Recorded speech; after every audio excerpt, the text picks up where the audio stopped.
महाभारत का युद्ध केवल एक युद्ध नहीं था, ये धर्म और अधर्म के बीच का संघर्ष था। 18 दिन तक चलने वाले इस महायुद्ध में अक्षौहिणी सेनाएं नष्ट हुईं, हजारों वीरों ने प्राण त्याग किया। पर क्या आप जानते हैं कि इस महायुद्ध को कुछ योद्धा अकेले ही एक दिन में खत्म कर सकते थे? आज हम आपको उन्हीं महान योद्धाओं की कहानी बताने जा रहे हैं। भीष्म पितामह को इच्छा मृत्यु का वरदान प्राप्त था। उनके पास दिव्य अस्त्र शस्त्र थे और वे अजेय थे।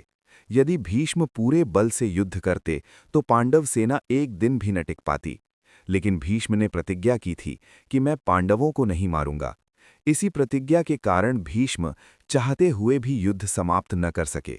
द्रोणाचार्य समस्त अस्त्र विद्या के ज्ञान थे, स्वामी थे। उन्होंने अर्जुन जैसा महान धनुर्धर बनाया। चक्रव्यूह रचनाकार भी द्रोण ही थे। यदि द्रोण अपनी पूरी शक्ति का प्रयोग करते तो पांडव सेना को दोपहर में ही नष्ट कर सकते थे, लेकिन अपने शिष्यों के विरुद्ध वे पूर्ण बल नहीं लगा सके। दानवीर कर्ण के पास सूर्य देव का कवच कुंडल था। जब तक वे कवच कुंडल पहनकर युद्ध करते वे अमर थे। कर्ण के तीर कभी व्यर्थ नहीं जाते थे। अगर इंद्र द्वारा छल न किया जाता और कवच कुंडल न लिए जाते तो कर्ण कुछ ही घंटों में युद्ध समाप्त कर सकता था।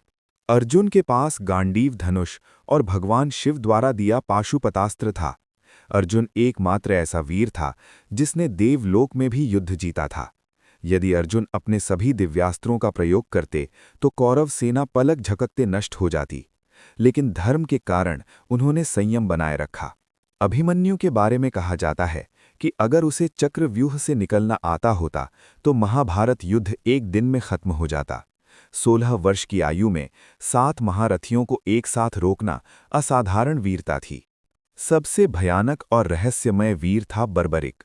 भीम के पुत्र घटोत्कच के पौत्र बर्बरिक के पास 3 अमोघ बाण थे।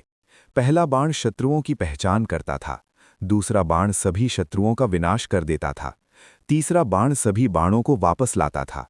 बर्बरिक ने प्रतिज्ञा की थी कि जो हार रहा होगा वही उसका साथ देगा। इस कारण युद्ध कभी समाप्त नहीं होता और सृष्टि का विनाश हो जाता। इसीलिए भगवान कृष्ण ने दान में बर्बरिक का सिर मांग लिया और उसे युद्ध देखने का वरदान दिया। इस प्रकार महाभारत युद्ध को अकेले समाप्त करने का सामर्थ्य रखने वाले वीर थे भीष्म, द्रोण, कर्ण, अर्जुन, अभिमन्यु और बर्बरिक। लेकिन धर्म की स्थापना और समय के संतुलन के लिए भगवान कृष्ण ने युद्ध को 18 दिन तक चलने दिया।